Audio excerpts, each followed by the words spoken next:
Bonjour, aujourd'hui je vais vous présenter le White River M1 qui est un couteau très particulier. Alors il a un look que la plupart d'entre vous, une fois qu'ils l'ont vu, reconnaîtront entre mille. Il a une forme très particulière ici et pour moi c'est vraiment, en plus d'être le couteau iconique de cette marque-là, c'est notamment grâce à ce couteau que j'ai connu, la marque White River. C'est vraiment le couteau qui frôle la perfection. Frôle parce que personne n'est parfait, y compris lui.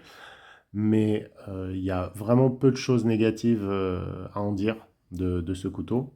Alors, déjà, la première chose, la plus connue pour ce couteau, tous les utilisateurs qui l'ont pris en main pour la première fois sont d'accord pour dire que ça fait une sensation de prise en main qui est exceptionnel. Vous prenez ce couteau, on a l'impression qu'il a été moulé pour votre main.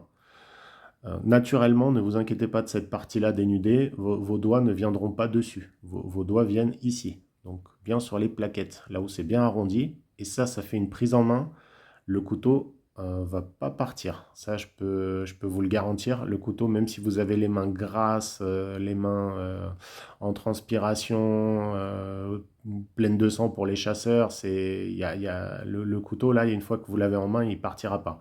Le pouce qui vient s'appuyer sur cette partie-là prévue à cet effet, très bien. C'est juste assez de grip pour pas que ça glisse, mais pas assez pour que ça devienne inconfortable.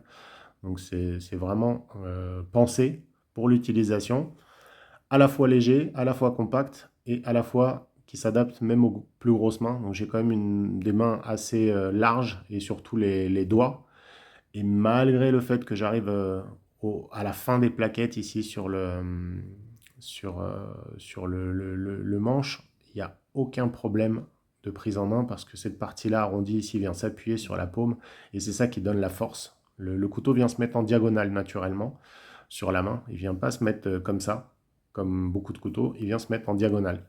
Et en fait, là, la prise en main, elle est parfaite. Juste, regardez bien au niveau des doigts ce que ça fait. Donc moi, j'arrive sur la fin et je suis quand même, alors ici, un petit peu sur la fin des plaquettes, mais la main se referme sur ces plaquettes-là ici. Donc je suis quand même sur la partie confortable. Si je compare à ma prise en main, juste pour que vous ayez une idée de la taille de ma main par rapport à votre main et donc ce que ça donnerait sur le couteau, voilà sur un Opinel numéro 8, donc le classique que tout le monde connaît plus ou moins. Voilà mes doigts dessus, donc il y a un demi-centimètre ici qui dépasse et ici j'arrive sur cette partie-là de la virole.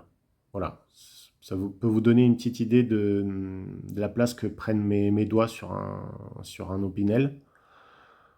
Voilà, regardez bien, et si on compare donc à ce modèle M1, très naturel au niveau de la prise en main.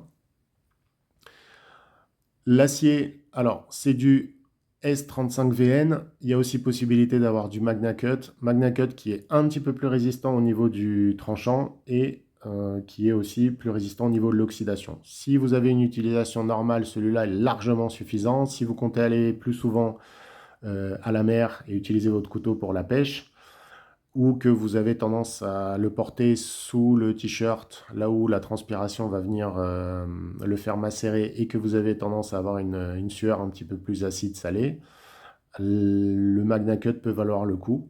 Moi, j'ai quand même une transpiration assez acide dans la mesure où j'arrive à bousiller des lames qui sont censées ne pas être bousillé. Là, avec celui-là, j'ai aucun problème de tâche, de corrosion ou quoi que ce soit. Donc ça veut dire qu'il est quand même, à moins que vous soyez un extraterrestre avec une sueur acide, normalement, celui-là, même en le portant sous le t-shirt et en transpirant en été, ce qui m'est arrivé de faire avec ce t-shirt, vous n'arriverez pas à entamer l'acier. Donc c'est déjà un bon point. Donc, vraiment pour les perfectionnistes, vous pouvez prendre le Magna Cut qui coûte un tout petit peu plus cher, mais vu le prix du couteau à la base, payer, je sais pas, 30 € de plus pour avoir du Magna Cut, pourquoi pas. Moi, je l'aurais peut-être pris en Magna Cut si j'avais eu le choix, mais quand je l'ai acheté, il n'y avait pas la possibilité de choisir, donc j'ai pris ce qu'il y avait. En tout cas, la lame est compacte, mais on a une force dessus qui est vraiment géniale. Avec un petit bémol, certains utilisateurs disent, mais alors c'est vraiment quand ils ont testé à fond et qu'ils veulent vraiment chercher les limites du couteau, que s'ils ont des plus gros bouts de bois et qu'ils essayent de couper des plus gros bouts de bois, on a un petit peu ce doigt-là qui est mis à nu, parce que ce couteau est tellement fin que ce doigt-là arrive très proche du bois, et donc on a un petit risque de se blesser. Mais alors là, c'est vraiment pour pousser le bouchon un peu trop loin, et c'est vraiment en cherchant les limites. Je veux dire, si vous coupez du bois, vous essayez de faire des copeaux et que vous décalez juste un tout petit peu, c'est très bien. Non, si vous avez tendance à le coller un petit peu, c'est sûr que votre doigt il est un petit peu dénudé, mais sur un couteau comme ça, on ne peut pas s'attendre à autre chose. Donc je dirais pas que c'est un véritable défaut, je dirais que c'est plus une limite de ce type de couteau, qu'on a un petit peu moins avec ce type de couteau. Les doigts sont un petit peu plus en arrière, voilà, mais c'est aussi une autre dimension, c'est pas du tout la même chose au niveau de l'ergonomie, au niveau du poids, donc on ne peut pas trop comparer. Donc si on compare avec d'autres couteaux de ce type, il y a aucune différence, par exemple avec l'Azula 2, qui est aussi de ce type. Je pense pas qu'il y ait une grosse différence. En tout cas, la prise en main est magnifique, le couteau est très bien fini. On peut regarder notamment les moutures, alors, qui est une mouture classique, mais quand on regarde les deux côtés, ils sont quand même relativement symétriques, relativement bien finis, la pointe est bien finie. C'est des signes que c'est quand même une belle qualité, parce que des couteaux mal finis, usinés différemment des deux côtés, on en voit beaucoup. Donc là, c'est vraiment pas mal au niveau de la finition. Et ça glisse pas du tout. Là, on a du G10, donc c'est des fibres de verre avec de la résine, donc c'est très solide. Et l'étui, pour finir, est un étui très minimaliste, mais super bien fini, super bien fait, très fin.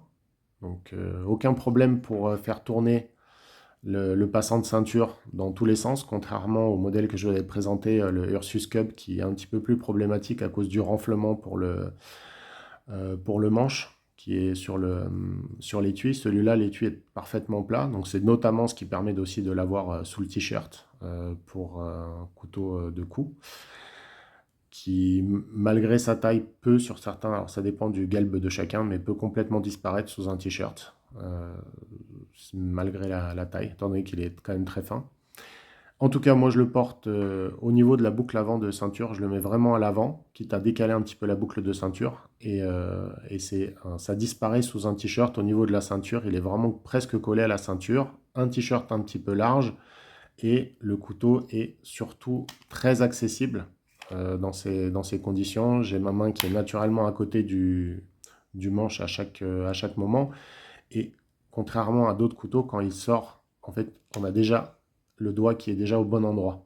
Le positionnement de la main se fait très naturellement en sortant de l'étui. Donc ça, c'est quelque chose qui est vraiment très pratique. On n'a pas tendance à pouvoir laisser tomber le couteau en le sortant. Ça, c'est aussi très important. Contrairement au Ursus que je vous avais présenté, il y a tous les détails dans la vidéo de l'Ursus Cub, qui est un petit peu plus délicat au moment où vous le sortez de l'étui. Donc celui-là, c'est pas du tout le cas, très confortable. Et pareil, au moment où vous allez chercher à le rentrer, vous n'avez pas tendance à griffer l'intérieur, puisque comme il est plat, vous n'avez pas vraiment d'option, donc il va naturellement rentrer et se bloquer parfaitement, avec juste la bonne pression pour pouvoir le retirer, l'enlever, en sachant que les nouveaux étuis que vous allez avoir ont une vis de réglage, ils sont un tout petit peu différents, mais grosso modo, ils prennent la même place. Il y a une vis de réglage pour régler la force avec laquelle vous allez pouvoir le retirer. Donc ça, c'est quelque chose en plus, sans que ça prenne beaucoup plus de place que ça. Donc ça dépend si vous avez un modèle récent ou les anciens. Si vous prenez un Magna Cut, a priori, vous aurez les nouveaux, quoique. À voir, essayez de revoir avec le revendeur si jamais vous voulez commander, si vous avez les nouveaux ou les anciens étuis. Normalement, les photos peuvent aussi l'indiquer, mais comme elles ne sont pas contractuelles, le mieux c'est quand même de demander. En tout cas, voilà pour la présentation. Pour l'utilisation, vraiment, que ce soit comme ça pour couper, alors, ou par exemple on a un besoin pour des fruits, des légumes, on a besoin de le prendre comme ça, c'est aussi très confortable. Alors ça n'a pas l'air, mais en réalité, même quand vous le prenez à l'envers, il est très confortable aussi. Donc on n'a pas besoin de beaucoup plus. Si on a ce couteau, normalement 95% des choses que vous aurez à faire avec un couteau, vous pourrez le faire avec celui-là. Donc c'est un couteau que je conseille et qui est vraiment pour toute personne qui aime les couteaux, qui aime les beaux objets et aussi les beaux objets pratiques, qui est impérativement à commander à mon avis. En tout cas, visuellement, il est peut-être un petit peu bizarre. C'est vrai que rangé dans son étui, il y a tendance, on dirait presque un outil. Donc c'est un peu bizarre, mais la prise en main, la qualité, l'utilisation fait que c'est le modèle pour l'instant qui me satisfait le plus dans ma collection. Voilà, j'espère que ça vous a permis d'y voir un petit peu plus clair et que ce couteau vous a plu ainsi que la présentation. À bientôt!